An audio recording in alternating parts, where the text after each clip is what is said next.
আসসালামু আলাইকুম viewers, welcome back to my channel টুকিটাকি ব্লগস। সো ভিউয়ার্স, আজকে আমরা রমজানে বুট রান্না করব।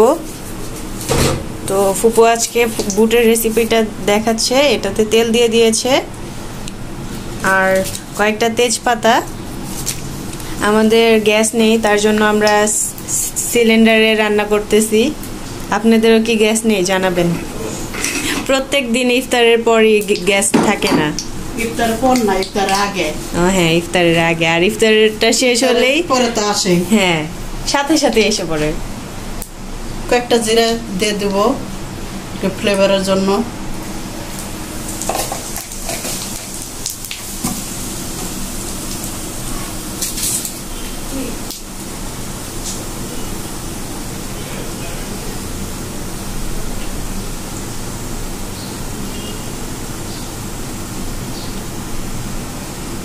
পেঁয়াজ দেব,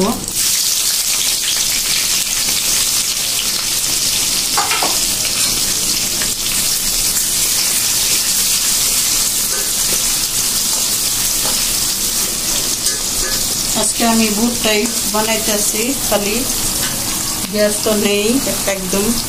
এটা তো অত কিছু বানানো যায় না, আমার ছোট সিলিন্ডার। এই জন্য আমি আজকে একটু বাইরে গেছিলাম।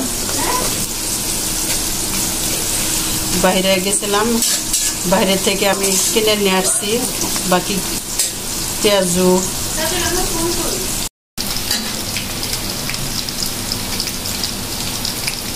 পরিমাণ মতো লবণ। আমার বুট এখানে হাফ কেজি আছে। আপনারা যেরকম জিনিস সেইভাবেই আপনারা লবণ পরিমাণ মতো দিবেন।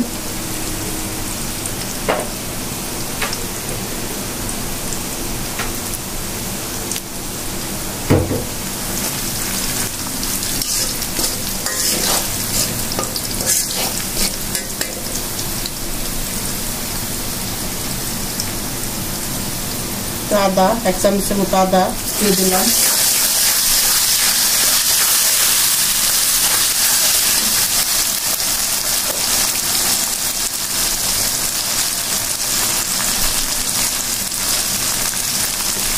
সামান্য একটু পেঁয়াজ বাটা,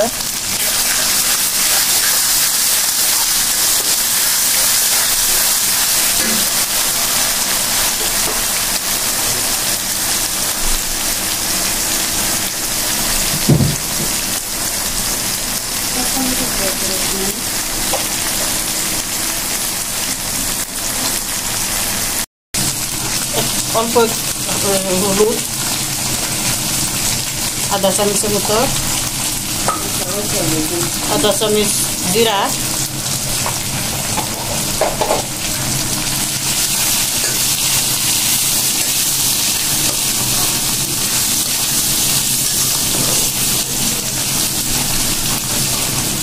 আমি অল্প একটু গরম পানি দেব।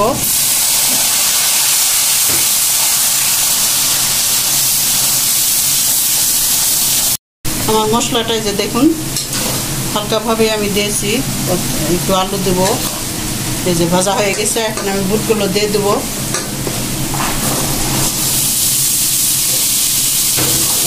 এই বুটটা আমরা রাতে ভিজিয়েছিলাম, তাই না? হ্যাঁ, রাত্রেবেলা ভিজিয়ে রাখলে বুটটা অনেক ভালো, খেতে অনেক সফট লাগে, কিন্তু সিদ্ধ হয় ভালো। হ্যাঁ, অনেক ভালো সিদ্ধ হয়, খেতে অনেক ভালো লাগে।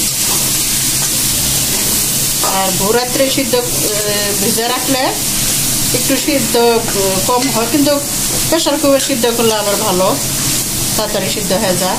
কিন্তু আমি তো প্রেশার কুকার লাগে না আমার।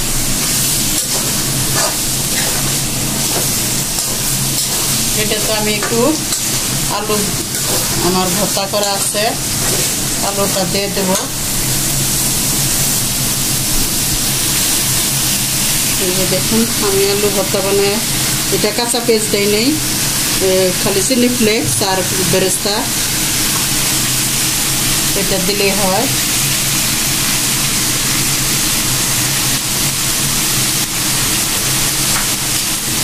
এক চামচ আমি দিয়ে দিলাম।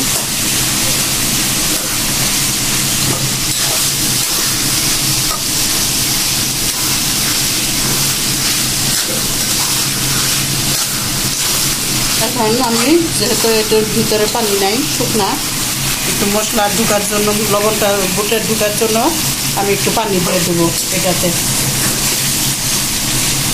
গরম পানি আছে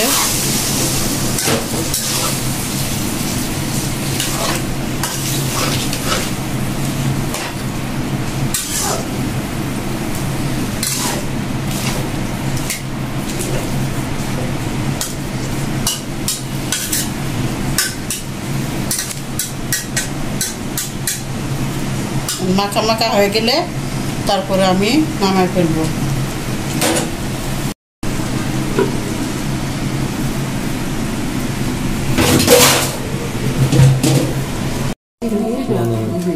বুঝে রাইসও খাইতে পারো আরে বসে যান না আছে তো পরে